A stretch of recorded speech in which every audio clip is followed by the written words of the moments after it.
Hi everyone. So today we are talking about audience. Those are the people who are reading an author's work.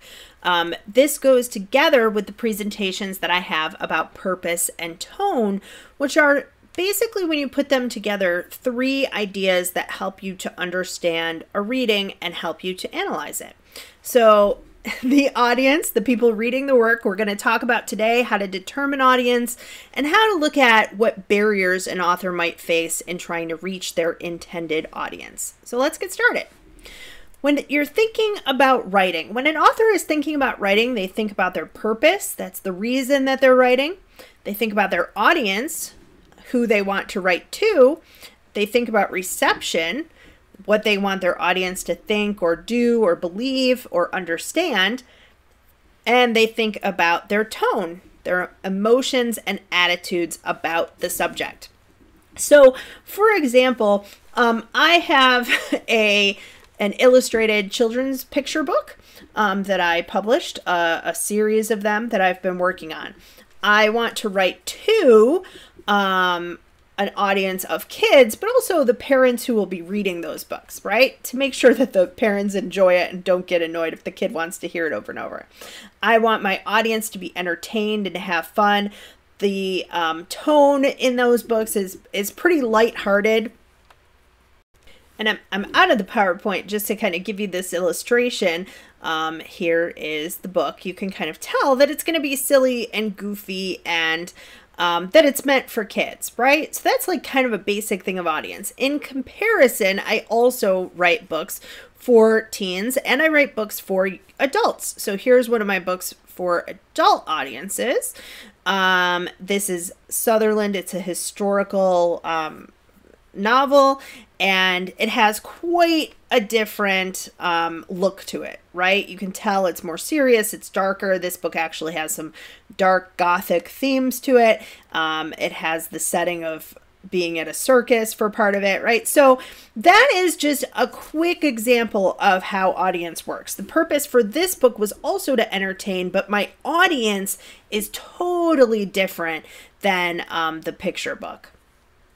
And back in our PowerPoint, the tone is totally different. And I kind of, the reception, what I want people to do is different. The picture book is based on songs and I want people to sing along with their kids. That particular adult book, I want people to really consider things like the role of women, the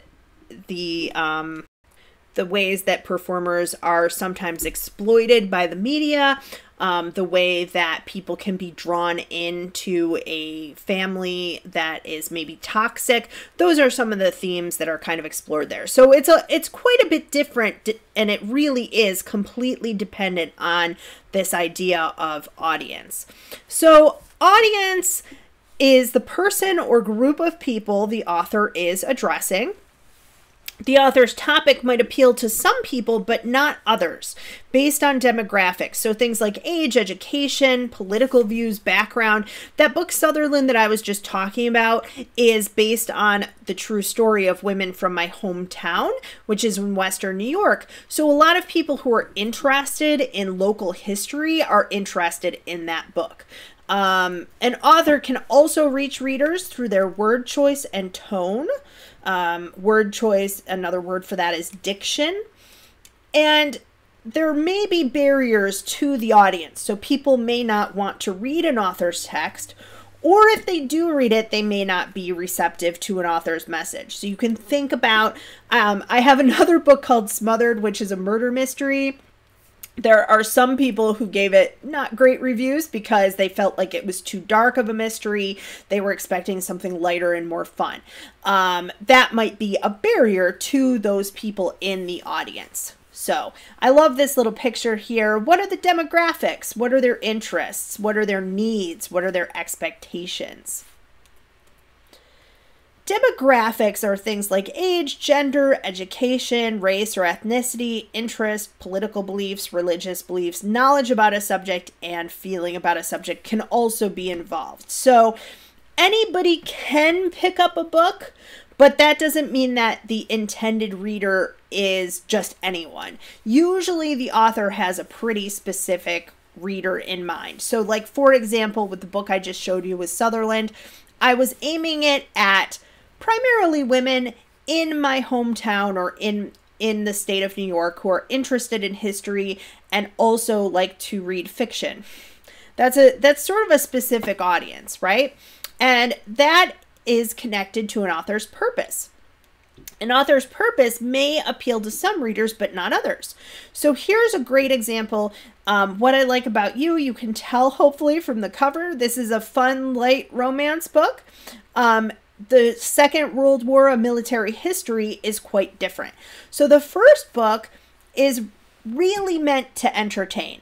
The second book has this purpose of, it might be entertaining, but really his central purpose is to inform the reader about this military history during World War II. Typical purposes are to inform, to persuade, to entertain, to reflect on an author's experiences, or to narrate, to tell a story. And a lot of times these purposes are going to be kind of mixed together. So the Second World War, I'm guessing that the author wants to narrate or tell some of the stories of these people. That would be my guess. This is a narrative. It's fiction, it's a story, but it's also having this purpose to entertain. Some might want to be entertained. Some readers might want to be entertained. Some readers just want to find out about a subject. So maybe it's something for school. They just want to get the facts. In an argument or a persuasive essay or book or text, the purpose is to convince the audience to think, do, or believe something. In a narrative, the purpose might be to reflect on a life experience or convey a truth about their experience to readers. An informative piece might have the purpose to inform the audience about a particular topic. And so often authors have this specific audience in mind to help fulfill their purpose. So I'm going to inform this group of people, or I'm going to reflect on my experience, and hopefully this group of people can learn something from what I've gone through. Who is the audience for this ad? Well, it is an ad for McDonald's. We have just males in the picture. So if we're looking at gender, it might be geared more toward males, or it might be geared toward families that maybe have kids and want just a quick fix for dinner. And this ad makes them feel like if they go to McDonald's, it'll be fun and the family will be together and have a good time, right? It's not really aimed at people who are vegetarian or people who are vegan. That's going to be a barrier there. People who are on a vegan diet or lifestyle are not going to be enticed by this ad, no matter how fun it might seem, right?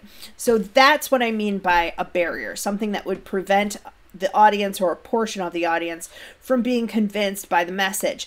And the purpose here is to sell hamburgers, and particularly I would say to sell Happy Meals with these. You can see that milk is here and apple slices instead of the traditional fries. They're trying to say, come and buy our more healthy options for your kids. Who is the audience here? Quite a different audience with this one. So the purpose is to sell vodka. They are using quite a different tone. The first tone is more like comforting, family, fun. Here, the tone is pretty much sex appeal or humor if you think that this ad is ridiculous, which I kind of do. The long gloves but no sleeves is what really gets me. I think that that's funny. So in terms of age, gender, education, background, this is primarily trying to appeal, I would guess, to a certain gender or sexual orientation. It is trying to convince them to buy the vodka based on the attractiveness of the models. And there's going to be automatically some barriers of people who think that this might be offensive, right? So there's probably a lot of women, maybe older women. This, I would say, too, is geared toward a younger audience. So if you say older heterosexual women are not going to be in the target audience for this. That's what I would say. People of certain religious beliefs are also maybe going to be not persuaded by this ad, the amount of skin showing and that kind of thing. So what is the purpose here and who is the audience? This is a recent Instagram post that I grabbed a screenshot of because I thought it was interesting. The purpose of Instagram almost always is for the person to put up visually stimulating pictures to get likes and follows so that they can get money in some way. Either you're buying their product or they're partnering with somebody. So if you notice here, the little line partnership, paid partnership with, but the picture, you would not know that, right?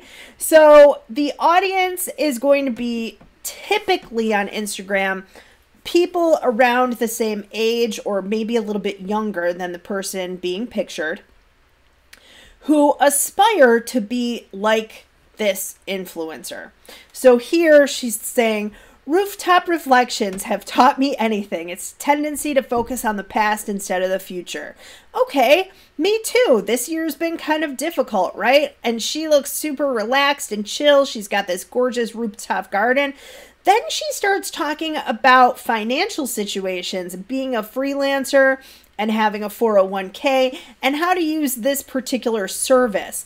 So to me, it's interesting how you grab your audience here. You're grabbing them with a visual and with a narrative that doesn't show your claim or your main idea. You're just giving this description about rooftop reflections. And then you hit them with this claim of, and you can have a lifestyle like mine if you use this product. So that's how they're trying to convince this specific audience. So people in the audience might be people who want to be like her, people who have seen her on TV, people who have read her blog. All of those people would be in her audience. And this is then going to be a post either to get more people into her audience, more follows, more subscriptions, or to talk to the people who are already part of her audience. So she knows who those people are. And if they are, influencers can typically look at things like numbers of what the names are of their followers, what the ages are, where they're located, all of those different things. They have a really targeted audience in terms of demographics. So here it is in a paragraph. Listen, you guys, I want you to be able to save as much money as possible in college so you can cash flow your education and still graduate with something in the bank. Y'all know that song, Young, Dumb, and Broke? It's a great jam, but not a great way to live while you're in school. Well, the young part is okay, but not the dumb and broke part. You feel me? There are some easy ways you can graduate college without debt. So, what is the topic? The topic is saving money in college and graduating without college debt. So, if you want to just say money and college or saving money in college, you could say that.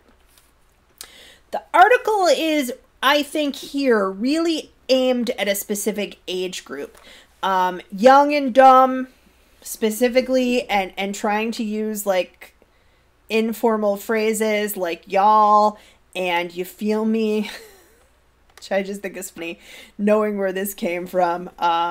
They're really, really trying to reach out to younger people. It comes off to me as a little bit desperate. They're really trying to reach younger people. People who might know the song Young, Dumb, and Broke.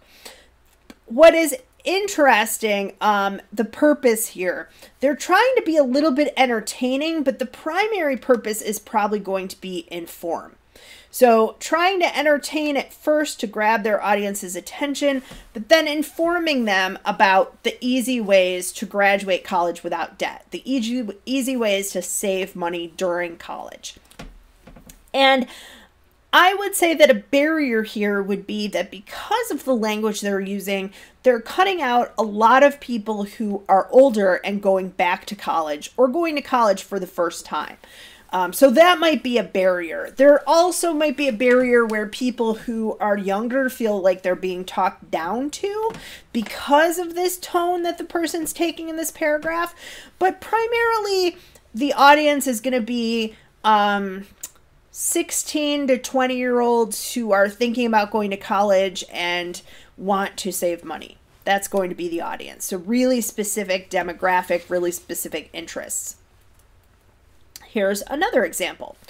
Recent research shows what many knitters already know in their hearts. Knitting has a measurable effect on calming anxiety and relieving stress. In one international survey, a strong connection was revealed between knitting and feelings of calm and happiness. So who might want to read about this subject? People who like knitting and who like crafting. I would say, I mean, you could say primarily women, but I actually know quite a number of men who also discovered knitting as a way to de-stress. So they would have an interest in knitting or fiber arts or stitching, or they might just be struggling with stress and they might be looking for an article and they might put into Google like creative ways to de-stress and come upon this, stitch away the stress, and this explanation of how you can knit and calm anxiety. So when the author wrote this, they were looking probably to help people who are creative, who are dealing with issues of stress and anxiety, to relax. The subject is going to be stress and knitting. And the audience are going to be people who are at least somewhat interested in knitting or learning how to knit. Okay, so barriers in audience. This is about, I'm not going to read this whole thing because it's a little bit longer and I don't want to go too long here, but preschoolers need play and exercise. Moms should encourage their 3- and 4-year-olds to build gross motor skills. And then here, moms can also help their little ones develop fine motor skills. So what is this article about? If you notice from the title, it's fine motor skills for preschoolers. Who is it? What's the purpose? The purpose is going to be to inform. There's nothing here that's very super entertaining. Maybe this is for a parent who has a kid who's struggling with their motor skills and they just want to know what can they do to build large gross motor skills? What can they do to build fine motor skills? Are there any barriers here? I don't think there are too many, except that you have this kind of gender-specific language with moms, and that might exclude some of the dads who are trying to read this too. If they had used the word parent or parents, I think that might have helped. But there aren't, the other barrier would be that there's a lot of people who don't want to read this because they're not in the target audience. So if you don't have a preschooler, or if you don't have any kids, or if you have kids but they're grown up, this is an article that might not really apply to you. You might not be interested in it. Here is another excerpt from an article, also about children. This one I am going to read because it has some really interesting language in it.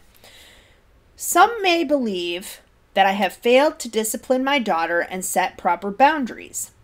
As a parent, I cannot permanently abdicate responsibility for raising my daughter to be a decent adult, even if it feels optimistic to assume she'll be an adult in a world where decency is prized. As a Gen Xer, I'm primed for nihilism. Sorry. But I would hate to find that a decade from now, the world hasn't ended, and I've wound up broke, out of shape, and having raised a brat. It's the behavioral piece I really need to figure out more than anything else. So, what's the topic here? The topic is disciplining children, and the author's main idea, or the author's claim, is that some people are saying she has failed, or it's not clear, maybe he has failed to properly discipline their daughter. Okay. The purpose is interesting. It seems to me, I picked this one for you guys because this is a little bit more of a reflection. They're not persuading the audience necessarily to think that what they're doing is right or wrong. They might be narrating a little bit, telling a little bit of a story, but really, I think they're reflecting on what they've done right, what they've done wrong, how they can do things differently.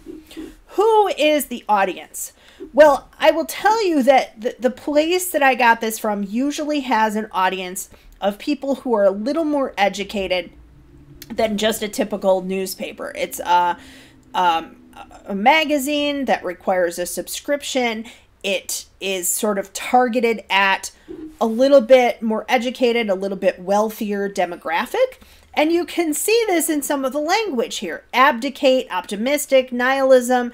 Also the fact that this person says that they're a Gen Xer, which would be somebody born in the 70s, typically after the baby boom and before the millennials, before Generation Y. So it might be specifically targeted at that demographic as well. So we are looking at an educated audience who can understand words like abdicate and nihilism within the context of this type of an essay. Probably also people who have children. I almost said people who have parents. So educated adults who have children and possibly are in this Gen X category. So people in their 40s. It's a very specific audience here. Whereas really, if we go back, this about preschoolers and fine motor skills is just aimed a little bit broader. Anybody who has kids who are up to the age of 4 or 5. So let's recap. Hopefully those examples helped. The audience is the person or group of people that the author is addressing. The author's topic might appeal to some people, but not to others. When an author writes, they consider their ideal reader. They think about demographics such as age, education, interests, political views, background, etc. An author's purpose and audience are connected because the author wants readers to hear and understand their message. So the author could consider barriers to that message, things that keep the reader from reading or understanding or accepting their writing. So for example, with the last thing we looked at, something like abdicate and nihilism might turn some people off. Like, oh, that's too big of words. I just want to be entertained or read about parenting, right?